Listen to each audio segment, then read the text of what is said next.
Esse é o Ancapso e nós vamos falar do plano do Moraes para o dia 8. Eu avisei para vocês qual que era o plano do Moraes para o dia 8, é tentar colocar a culpa no Bolsonaro, né? Quando começou esse papo todo de que ele ia ser enforcado em praça pública e não sei o que lá, um monte de sensacionalismo em cima de um negócio que não tem nenhuma evidência real de que teriam capacidade de fazer qualquer coisa. Ele nem estava em Brasília no dia, uma coisa muito estranha, né? E eu falei para vocês no vídeo de ontem, o plano é colocar Bolsonaro na cadeia, ou abrir mais uma frente para bater em Bolsonaro, né?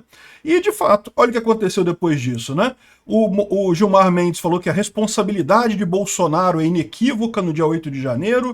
O Lula disse que teve um pacto, tinha um pacto entre Bolsonaro, o governador do DF, e as polícias e não sei o que lá. Enfim, vamos entender isso daqui porque o plano está jogado. Agora ficou claro para todo mundo qual que é o plano do pessoal nesse 8 de janeiro. É um plano meio desesperado. Eu vou explicar para vocês porque que não vai funcionar esse plano deles, não. Essa notícia foi sugerida por Valentina iFood de Souza Delivery, Enganei uns 20 com curso de dropshipping e várias outras pessoas. Obrigado aí ao pessoal que sugeriu as notícias lá no nosso site, no visãolibertaria.com. Obrigado a você que está assistindo o nosso vídeo. Se você gosta do nosso conteúdo, por favor, deixe o seu like e se inscreva aqui no canal, né? Pois bem, a gente vem acompanhando esse caso do Alexandre de Moraes, que fez uma denúncia bombástica outro dia. Fez a denúncia de que havia planos para ele depois do suposto golpe, né? Eu já falei para vocês que o que havia de plano do golpe no dia 8 de janeiro, e eu não tenho dúvida nenhuma que tinha, que o pessoal ali queria um golpe, mas o plano era simples, o plano era quebrar tudo e aí o exército ia ter que intervir, e daí o exército iria tomar conta de tudo. Esse era o plano do pessoal. É um plano que não foi muito bem pensado, não, porque tá mais do que na cara que não tinha nenhuma chance disso acontecer, né? No momento que Bolsonaro não fez nada enquanto ainda era presidente, já estava mais do que evidente que as Forças Armadas jamais iriam fazer qualquer coisa, né? Mas, enfim, esse era o plano do pessoal, né?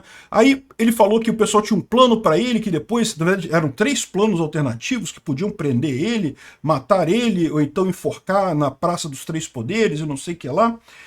E vamos combinar, né? O que deve ter tido nisso daqui, eu não duvido que deve ter algum internauta maluco que em algum grupo de WhatsApp ou de Telegram, ou até no Twitter mesmo, em plataforma aberta, falou em enforcar o Alexandre de Moraes. Não duvido nada que alguém falou uma besteira dessa. Agora, certamente foi bravata. Isso não é um plano. Não é dizer que tinha um plano para o que fazer com ele, coisa e tal. Bom, pelo menos é o que eu acredito. A gente não sabe, pode ser que ele tenha alguma evidência que a gente não tenha, né?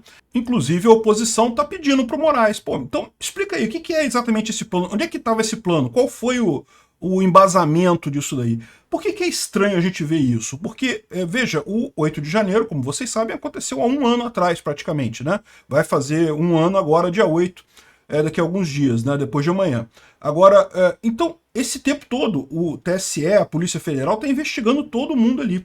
Eu imagino que essa altura do campeonato, tudo que tinha naqueles grupos do pessoal planejando as coisas ali, tudo já foi destrinchado pela PF, né?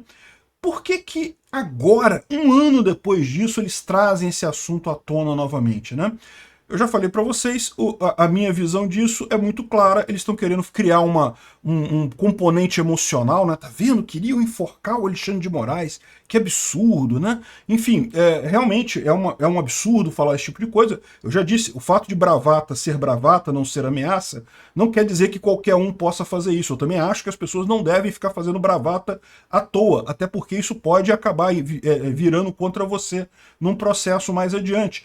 Mas bravata é bravata, é muito diferente de ameaça, é muito diferente de um plano real. A pessoa fala aquele negócio no calor do momento, fala ali uma coisa que ela né, joga para fora os sentimentos que ela tem dentro dela. Isso é muito diferente de realmente planejar alguma coisa nesse sentido. Mas enfim, vamos aguardar para ver se surgem essas provas, ou esse plano, ou o que quer que seja, né? Eu acho que isso daqui vai ficar esquema imagens do aeroporto de Roma, que até hoje o vídeo não saiu, tudo que eles conseguem é um frame congelado, o frame mais difícil de todos, que já desmente a história do Alexandre de Moraes, completamente aquele frame, mas enfim, vai ficar nisso, né? Infelizmente, essa é a realidade. A elite aristocrática socialista brasileira tá tão desesperada que tem que recorrer a esse tipo de mentira baixa, a esse tipo de coisa, né? E como eu falei no meu vídeo de ontem, a ideia deles é tentar ligar Bolsonaro a esse negócio. Como desde o início, eles estão querendo atribuir golpe a Bolsonaro, né? Bolsonaro nunca falou de golpe, nunca planejou golpe, não tinha interesse nenhum em dar golpe, no entanto, essa sempre foi a justificativa da esquerda para usar toda a violência contra Bolsonaro. A gente viu no vídeo de ontem que o Alexandre de Moraes já estava falando da ABIN, que o Ramagem teria usado software para espionar ele, isso faria parte do plano e não sei o que lá. E eu não sei, não é... Ou seja, isso daqui, na mão de um juiz qualquer, você ficaria super tranquilo, porque não tem evidência de nada para o Bolsonaro. O problema é que as pessoas que estão acusando o Bolsonaro são justamente as pessoas que vão julgar Bolsonaro, né? O Alexandre de Moraes, embora ele se coloque como vítima nesse caso, ele não abriu mão de continuar sendo relator do processo contra as pessoas lá no dia 8 de janeiro. Ele deveria ter feito isso, né? Se ele é vítima desse ataque, ele não tem a parcialidade necessária para julgar o caso. Como é que fica isso, né? Como é que fica essa situação? Enfim, o absurdo é esse, né? Mas agora surgiu mais coisa. Não apenas tem a história do Alexandre de Moraes, de que a ABIN estaria seguindo ele e o Ramagem seria culpado disso, e que certamente isso vai chegar no Bolsonaro, mas também o Gilmar Mendes deu uma entrevista dizendo que a responsabilidade política do Bolsonaro é inequívoca no dia 8 de janeiro. O que ele quis dizer com isso? Ele quis dizer que Bolsonaro deveria ter aceitado a derrota, deveria ter pedido para o pessoal sair dos quartéis e coisa e tal, e encerrar o assunto. O que ele esquece nesse aspecto aqui é que a maior parte do pessoal que estava na frente dos quartéis já estava puta com Bolsonaro, já não obedecia a Bolsonaro, não estava ali por conta de Bolsonaro. Ao contrário, que muitos ali estavam até criticando Bolsonaro, que eles queriam que Bolsonaro desse o golpe, Bolsonaro não deu o golpe. E por que Bolsonaro não simplesmente pediu para o pessoal sair, coisa e tal? Ele falou dentro do que ele poderia. Ele falou para o pessoal ir para casa, acalmar e não sei o que lá. Ele falou isso naquele vídeo que ele gravou na frente do Palácio da Alvorada, né? E falou que no futuro as coisas vão se resolver e coisa e tal. É que muita gente preferiu acreditar que no futuro ele queria dizer daqui a uma semana ou um dia. Não. Eu fiz um vídeo sobre isso na época falando, não, ele está falando no futuro, 2026, 2030, 2034, as coisas vão se resolver, né?